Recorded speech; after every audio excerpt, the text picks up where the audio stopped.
Well, hey there. My name's Bruce. I recorded bass and drums on the album Feel the Summer by POOCH, which is coming out hopefully in the next week, this December 2021. Hey, how's it going? I'm Cameron, and guitarist and vocalist of POOCH. The reason we're doing this video is I thought it'd be cool to tell you guys a little bit about the behind the scenes stuff and get you a little more interested in the album, and yeah, just share a little bit with you. So, I've got these questions I'm going to answer. Let's go for it. Question number one, gear. What gear did I use? I actually used these two guitars, the Epi and the Jag. Ran that one through the Marshall, which is actually behind the camera, MG Series 100 DFX. It's the first guitar amp I ever got or ever purchased. Yeah, not the greatest amp, but I think maybe, I don't know, I've got also a Fender Deluxe Reverb in the room here, as well as a Laney TF700. But yeah, those weren't used actually. The shittier gear was used. Oh, who knows, maybe that's the key. Yeah, and then basically used the drive actually on the amp itself. Didn't use any effects pedals. And yeah, that's about that. Then what else did we use? Bruce will tell you the rest if he uses this question. Well, it's the stuff you see before your very eyes. This beautiful Ibanez SDGR bass. I like it because it's nice and smooth to play. It's nice and thin. I feel good when I play it. It's got a low action, which is like easy to press if you've got skinny little fingers like me. And it just has a really good clean tone, which I think is really important for bass. And to that end, I also have this puppy over here. This is my Ashdown 300 watts. I love it. It's actually not that loud for how huge it is. It's insanely heavy, this thing. I've almost fallen down a few staircases trying to carry this after some beers. But it also has a really nice clean tone, which I like. And I think that's important when you're recording bass, that you have a clean tone, because you don't want to interfere too much. You don't want to hog the limelight too much unless you're like Matt Freeman and you can pull that off. But for us average Joes, you want to give the space that's necessary to the vocalist and his melody and to the other instruments to have, to be able to shine, especially if you're a band like POOCH, where our focus is in the catchiness and the hookiness of Cam's lyrics. So yeah, I like the clean tone. But then what I also did is I ran it through this DI box later, and I added a bit more drive and I tweaked the tone a little bit. So that's another little hint, something you can do. And if you want, you can put a distortion pedal into the signal chain.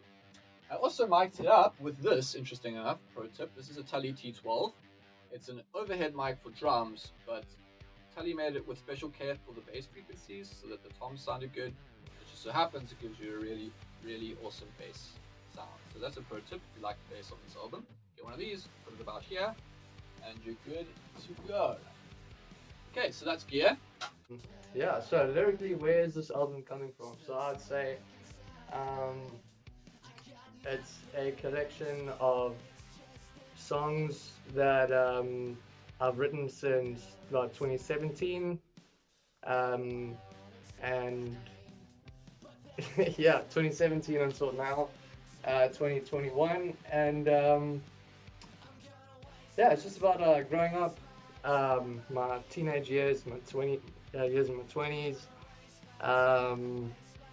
Yeah, you'll notice a couple of the songs, maybe the older ones, are more like party songs about like getting absolutely trashed and just having maybe too much of a good time. And then yeah, as the songs progress, to now, I feel they have gotten a bit more mature and about basically growing up. Things that I did new on this album. Okay, this is a little more technical, and it's for bassists, I guess, but I think it's something that I thought a lot about on this album. Back in the day when I was more rookie bassist, what I would do is I'd do a root note, the bottom note of the chord, then a run, then the next root note, then a run, and then the next root note. So that would sound like this.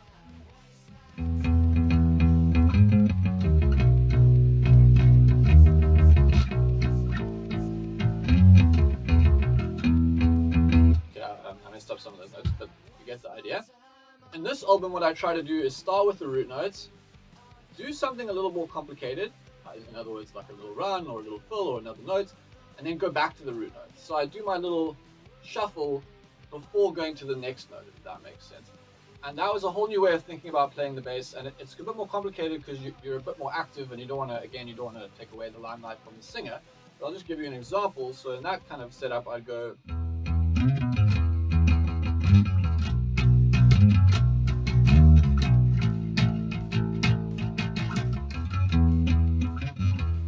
So I'm doing a run from this note back to that note. And that was just a whole new way of thinking about things, and that kind of unlocked a lot of what I played on this album. How has your songwriting evolved recently? Well, I think in the past 2 years it's decreased. I haven't actually been, since lockdown, been able to write much. But yeah, a couple of songs coming have come here and there.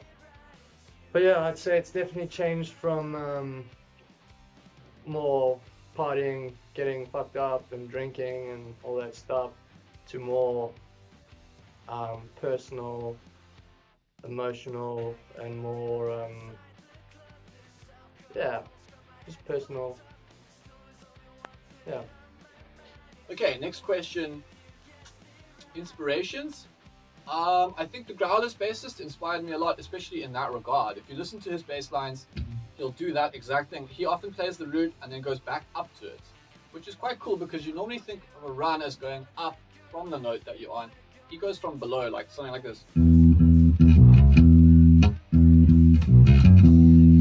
I really dig that. If you listen to Black Memories, he does that really nicely, and he's a great bassist. I also love Joe Dart from Wolfpack. Listen to their song It Gets Funkier. He's just flippin' epic. He's a boss level bassist. There were two things that he did that I kind of thought, wow, like that's new.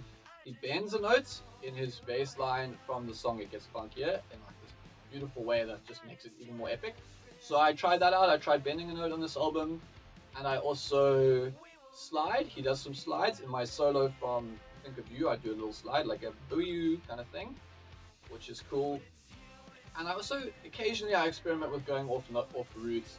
So if you listen carefully on the album, I think once, maybe twice, I go off roots, and that's quite cool. So those are some inspirations. How would you recommend listening to this album? I would recommend going on a long drive, maybe with your dog or with your friends, and yeah, just take a drive down to the beach, down to the coast, and just crank it. It's a nice like a road trip album. 8 songs, and they're not long songs. None of them, I don't think, reach 5 minutes. They're all about 2 to 3 minute songs, and they're just really fun sing along songs that you can like. I think they're pretty relatable, I'd say. Yeah, maybe you tell me. Proudest song, I'd have to say Think of You, the song that I just mentioned. I think it's just such a great crystallization of where we are as a band and our genre. We're like surf punk is how I would categorize us. The song starts with this like heavy drum beat. It's really fast. It's about 220. Basically the NoFX beat, but with more kicks. And it's like very grimy and fast and mean. It's got this edge to it, which I feel like the whole album has in a way. But then the chorus comes in and it's very sweet. And it's actually this kind of classic nostalgic chorus that is this bass line, which I'll play for you now. The bass line's almost like this bubblegum pop doo-wop kind of bass line that's been around since the movie Grease or before. And it's almost cliched, but I guess it's like a rite of passage to play it. And I do in this song. You'll recognize it instantly, I'm sure. It goes.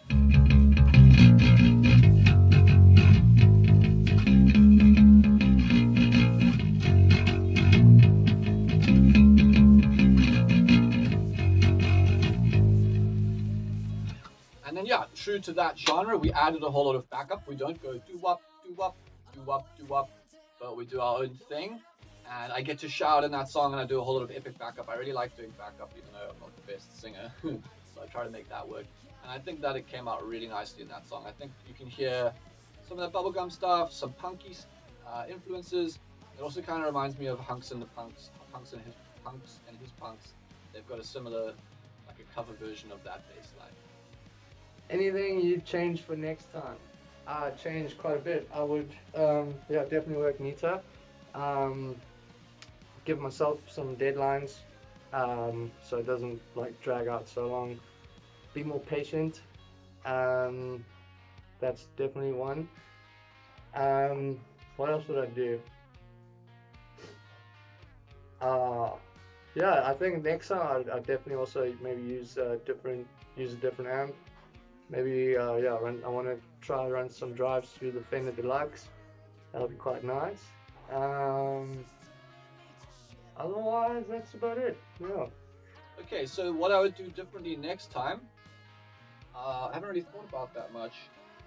I think I would try widen the drum sound a little bit. That was one bit of feedback we got from the mixing guy, that the mics were a bit too close together when I recorded the drums. So then it wasn't like nice stereo, nice as it could be stereo image.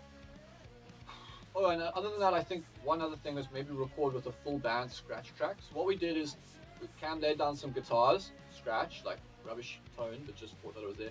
Then I jammed jumps to that for the whole album. And then later we did everything nicely, but there was a concern that we could have got more vibe if we recorded the scratch as a whole band, you know, we headbanging and getting into it, and then after recorded everything separately to click with that. So that's an idea for next time, to try and get more vibe. But that said, I think that the album still has a lot of grit and a lot of emotion, and I'm really happy with how it came out. So yeah, there's not much. I mean, we took 3 years to get this right. We had a whole album that we binned because it wasn't good enough quality, and we've learned a lot. So I think that overall, I'm very happy, and there's not all that much that I would change. Cool. Oh, don't bonk your bass.